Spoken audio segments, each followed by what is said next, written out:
Paano nga ba ginawa ng US at ng Israel ang pag-atake sa Iran? Ginamit nila ang doctrine na tinatawag na time on target. Dalawang battle strike group ang umatake, kalkulado at sinkronisado ang pag-launch ng missile. Ang pinaka-goal ng Israel ay patayin ang leader ng Iran. Ang US naman nakadesign ng pag-atake niya para sirain lahat ng military installations sa kabuuan ng Iran. Pero bakit ang Iran hindi napigilan yung pag-atake na to? Ang US, gumamit siya ng state-of-the-art electronic warfare system at cyber operations bago niya inatake ang Iran. Ang ginawa nito, binulag niya ang kabuuang radar system ng Iran. Kasabay na ito ang sunod-sunod na pag-launch ng Tomahawk missiles at anti-radiation missile para targetin ang mga anti-aircraft assets ng Iran. Malawakan to, tsaka nang malaman ng Iran na sila ay inaatake, kagad silang nag-launch ng mga ballistic missiles papunta sa mga air bases ng Amerika na nakapwesto sa Middle East.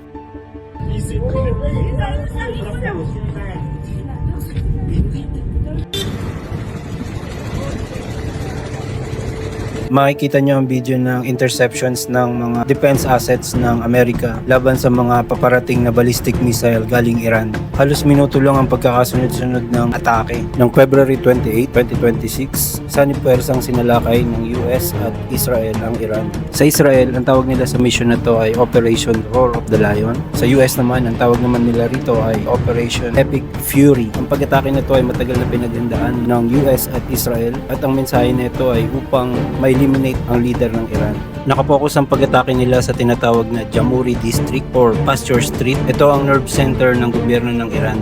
Kumbaga sa atin sa Pilipinas, ang katumbas nito ay Malacanang. Nandito nakatira ang leader na si Ayatollah Khamenei.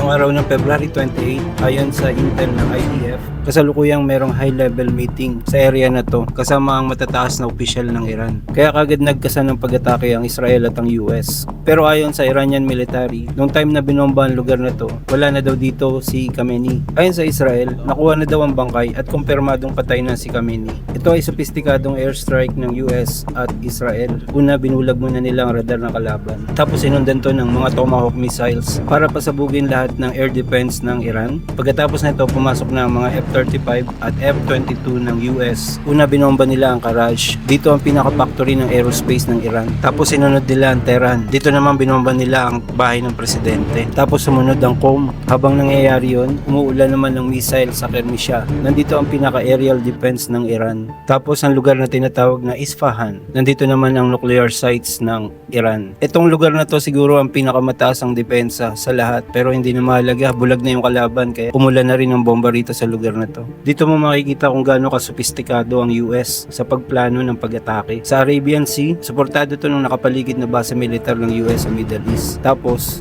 nagdala sila ng dalawang carrier battle strike group sa Arabian Sea. Nandun nakapwesto ang US Abraham Lincoln Carrier Group. Tapos yung isang battle group naman, ang US Gerald Ford, nakapwesto naman siya sa Mediterranean Sea. Nakadesign siya para sa atake at depensa sa Israel. Ngayon kung makikita nyo, napakalawak ng lugar na to. Libong kilometro, sabay-sabay ang pag-atake. Ang pinaka-mission na ito, masira muna ng cruise missiles yung mga air defense para makapasok yung mga F-35, F-22 at ang B-2 heavy bomber. Sabay-sabay mabomba yung mga pre-targeted location.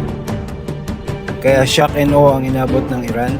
Napatay ang mga matataas na pinuno nila, nasira yung mga mahalagang pasilidad nila. Pero pagkaraan ng ilang oras, nag-retaliate din ang Iran. Sa oras ng pag-upload ko ng video na to, ongoing pa yung nangyayaring operation at sa sunod na upload ko makakapagbigay pa ako ng maraming information tungkol sa historical moment na to. Salamat sa panonood.